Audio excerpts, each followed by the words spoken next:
हे guys, welcome lecture number 16 में। और इस लेक्चर में हम लोग समझने वाले हैं एक्सेप्शन हैंडलिंग के बारे में कि एक्सेप्शन हैंडलिंग क्या होती है। ठीक है, देखिए मान लीजिए अगर हमारे कोड में कहीं भी एरर आती है तो पाइथन जनरली क्या करता है, उस कोड को स्टॉप कर देता है और यहाँ टर्मिनल में नीचे हमें एक एरर मैसेज शो कर देता है कि आपके कोड में एरर आई है, उस एरर को आप सॉल्व कीजिए तभी आपका प्रोग्राम चलेगा, अदरवाइज नहीं चलने वाला। तो जो वो एरर होती है वो किस टाइप की एरर हो सकती है, मान लीजिए यहाँ मैं प्रिंट करता हूँ, यहाँ पे मैंने कर दिया एक्स और एक्स को मैंने इनिशियलाइज ही नहीं किया और मैं प्रिंट कराने की कोशिश कर रहा हूँ, तो क्या होगा, ये मेरा एरर आने वाला है। ओके अच्छा, मैंने अगर कोई नंबर ले लिया और उसको मैं डिवाइड कर रहा हूँ जीरो से और प्रिंट करने की कोशिश कर रहा हूँ, तो क्या आएगा, डिवीजन बाय जीरो की मेरी जो है वो एरर आने वाली है। मान लीजिए कोई लिस्ट मैंने क्रिएट की है, उस लिस्ट के अंदर दो ही आइटम मैंने ऐड किया, अब मैं चाहता हूँ कि मेरे को 10th इंडेक्सिंग वाला जो आइटम है वो शो कराओ, जो कि पॉसिबल नहीं है, एग्जिस्ट नहीं करता, तो कैसे आएगा,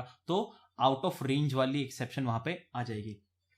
लेकिन एक चीज और, मैं यहाँ पे कुछ प्रिंट स्टेटमेंट आपको लिख के दिखा देता हूँ। देखिए अब इस यहाँ पे मैं क्या करने वाला हूँ, यहाँ पे मैं एक डिवीजन बाय जीरो की मैं एक्सेप्शन अकर कर देता हूँ। ठीक है, 4 डिवाइडेड बाय जीरो। अब पाइथन क्या करने वाला है, Python line by line code को जो है वो एग्जीक्यूट करेगा। पहले ये वाली लाइन एग्जीक्यूट कर देगा, फिर ये वाली, फिर जैसे ही यहाँ पर ये देखेगा 4 डिवाइडेड बाय जीरो है जो कि डिवीजन बाय जीरो वाली एक्सेप्शन है, तो ये पूरा कोड ही स्टॉप कर देगा, जबकि नीचे की जो लाइनें हैं दो वो बिल्कुल सही हैं। ठीक है, मैं आपको दिखाता हूँ। ठीक है, ये देखो, ये ऊपर की दो लाइनें बिल्कुल चल गई, सही थी, और उसके बाद मेरे को एरर दे दिया और मेरा प्रोग्राम इसके बाद लाइंस मेरी चाहे सही हो या गलत हो वो प्रिंट ही नहीं करने वाला, वो पूरा कोड ही स्टॉप कर दिया। ठीक है, मैं चाहता हूं कि अगर मेरी लाइन ये अगर मेरी एरर ये थर्ड लाइन पे आई है तो मेरे को बता दे कि हाँ जी आपकी ये थर्ड लाइन पे एरर आई है और जो आपकी बची हुई जो सही लाइन है वो एग्जीक्यूट हो जाए, ये सिर्फ मेरे को इतना बता दे। तो इस चीज के लिए हम क्या करते हैं, एक्सेप्शन हैंडलिंग का हम यूज करते हैं कि मेरा प्रोग्राम जो है वो स्टॉप तो नहीं होगा लेकिन जहां पे एरर आएगी ना ये जरूर आपको बता देगा। तो ये कैसे पॉसिबल हो पाता है, ये पॉसिबल हो पाता है ट्राई, एक्सेप्ट और फाइनली के, ठीक है ना, ट्राई, एक्सेप्ट और फाइनली का यूज करके हम इसको पॉसिबल कर पाते हैं। ठीक है, मैं आपको यहां पे लिख देता हूं, ट्राई,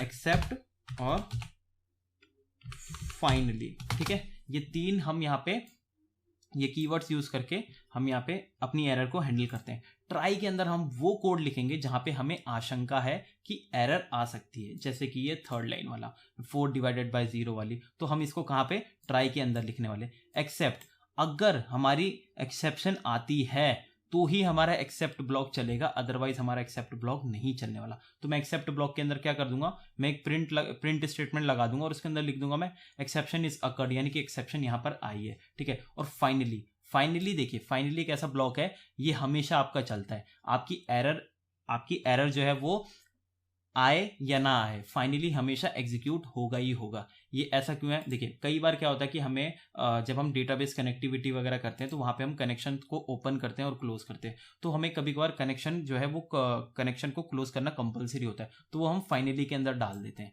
ठीक है, इस चीज के लिए क्या है कि फाइनली को ऐसा बनाया गया है कि एरर आए या ना आए, अगर आपने फाइनली लगाया है तो एग्जीक्यूट होगा ही होगा। तो हम क्या करते हैं, काम करते हैं, ट्राई और एक्सेप्ट को हम यहाँ पे यूज करके देखते हैं। ठीक है, तो मैं काम करता हूँ, देखिए मैं यहाँ पे थर्ड लाइन पे कोई एरर जनरेट करता हूँ, तो सबसे पहले मैं ट्राई लगा देता हूँ। ये मैंने ट्राई एक ब्लॉक बनाया, ब्लॉक कैसे बनाएंगे, यहाँ पे कॉलन लगा के एंटर। ठीक है, यहाँ पे मैं क्या प्रिंट कर देता हूँ, मैं पे प्रिंट कर देता हूँ 4 डिवाइडेड बाय जीरो, ये यहाँ पे एरर आने वाली मेरे को पता है। अब मैं ट्राई से बाहर आ जाता हूँ। ठीक है, अब मैं ट्राई से बाहर आ गया, अब मैं यहाँ पे एक्सेप्ट लगा देता हूँ। एक्सेप्ट मैंने क्यों लगाया, क्योंकि यहीं पे ही अगर एरर आती है तो मेरा एक्सेप्ट वाला ब्लॉक चलेगा। और यहाँ पे मैं क्या करने वाला हूँ, यहाँ पे मैं एक प्रिंट स्टेटमेंट लगाने वाला हूँ जहां पे आएगा एक्सेप्शन इज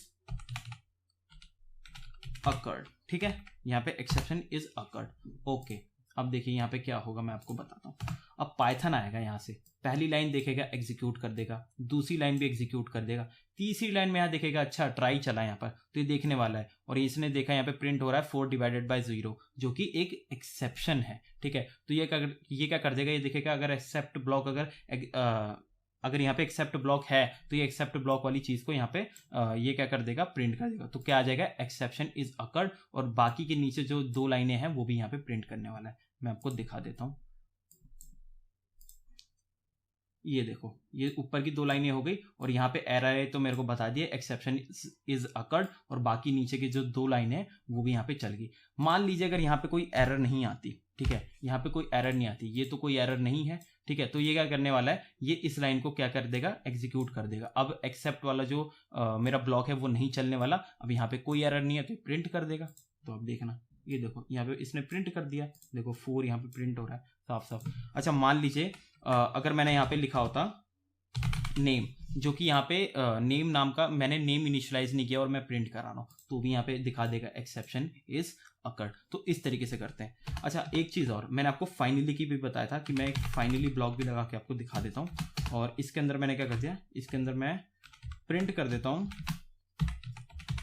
कंप्लीट, ठीक है ना, मैंने यहाँ पे कंप्लीट यहाँ पे प्रिंट कर दिया। मैंने आपको बताया एक्सेप्शन आए या ना आए ये हमेशा है एग्जीक्यूट होगा ही होगा। तो अभी क्या है, एक्सेप्शन आ रही है, तो देखना, ये देखो यहाँ पे दिख रहा है कंप्लीट। मान लो यहाँ पे एक्सेप्शन नहीं होती तो क्या होता, यहाँ पे मैंने 5 लिख दिया जो कि अब एक्सेप्शन नहीं है, तो अब देखना, ये देखो 5 यहाँ पे प्रिंट कर दिया और कंप्लीट भी चल रहा है। तो मैंने आपको बताया फाइनली हमेशा चलेगा ही चलेगा, ठीक है। तो इस तरीके से हम एक्सेप्शन को हैंडल करते हैं, ठीक है।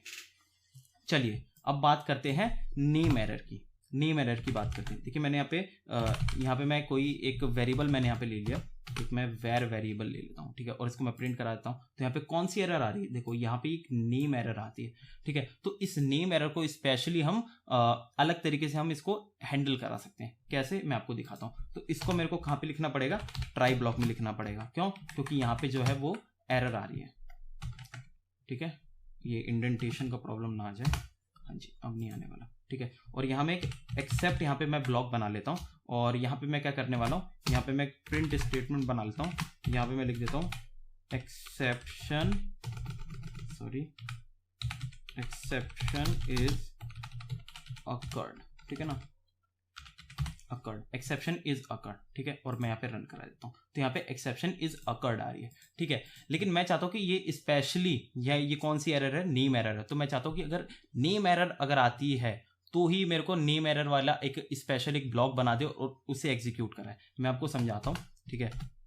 यहाँ पे मैं एक और एक्सेप्ट बनाता हूँ, ठीक है, और यहाँ पे मैं कर देता हूँ कैपिटल NA, और ये मेरे को इंटेलिजेंस में सजेस्ट कर दिया नेम एरर, ठीक है ना। और यहाँ पे मैं कॉलन लगा के एंटर करता हूँ। अब मैं यहाँ पे प्रिंट कराता हूँ, क्या, यहाँ पे मैंने प्रिंट करा दिया और यहाँ पे मैं लिख देता हूँ नेम एरर, ठीक है। अब देखिए पहले क्या होता था, नेम एरर, पहले नेम एरर आ रही थी, पहले जो एरर आ रही थी वहां पे क्या कर रहा था, एक्सेप्शन इज अकर्ड कर दे रहा था, ठीक है। लेकिन अब ये वाला ये एक्सेप्ट जो वाला ब्लॉक है, ये वाला एक्सेप्ट वाला ब्लॉक ये एग्जीक्यूट करेगा। मैं आपको दिखाता हूँ, ठीक है, नेम एरर। अच्छा मान लीजिए अगर यहाँ पे कोई और एरर होती, 4/6/0 वाली एरर होती, तो कौन सा होता है, ये डिवीजन एरर होती, ठीक है। लेकिन ये नेम एरर तो नहीं है, तो इसलिए ये एग्जीक्यूट नहीं होगा, ये नीचे वाला एग्जीक्यूट होगा, एक्सेप्शन इज अकर्ड, ठीक है। ये देखो एक्सेप्शन इज अकर्ड। तो ये था स्पेशली हम नेम एरर के लिए भी अलग से हमने एक वो बना दिया, एक ब्लॉक बना दिया, ठीक है। अच्छा अब बात करते हैं कस्टम एक्सेप्शन क्रिएट की, मतलब आप अपना खुद का एक्सेप्शन अकर करा सकते हो, यानी कि आप अपनी एक्सेप्शन रेज करा सकते हो, ठीक है। मैं आपको दिखाता हूँ। मैंने एक वेरिएबल ले लिया एज, ठीक है, एज मैंने एक वेरिएबल ले लिया, यहाँ पे मैंने दे दिया 12, ठीक है। इफ अगर मैं कंडीशन लगा रहा हूँ यहाँ पे, इफ एज लेस देन 18 होगा तो क्या करे, ये रेस कर दे, रेस कीवर्ड है, रेस कर दे EX, और यहाँ पे मेरे को नीचे सजेस्ट कर दिया एक्सेप्शन, रेज एक्सेप्शन यहाँ पे अकर कर दे, और इसके अंदर ये क्या लिख दे।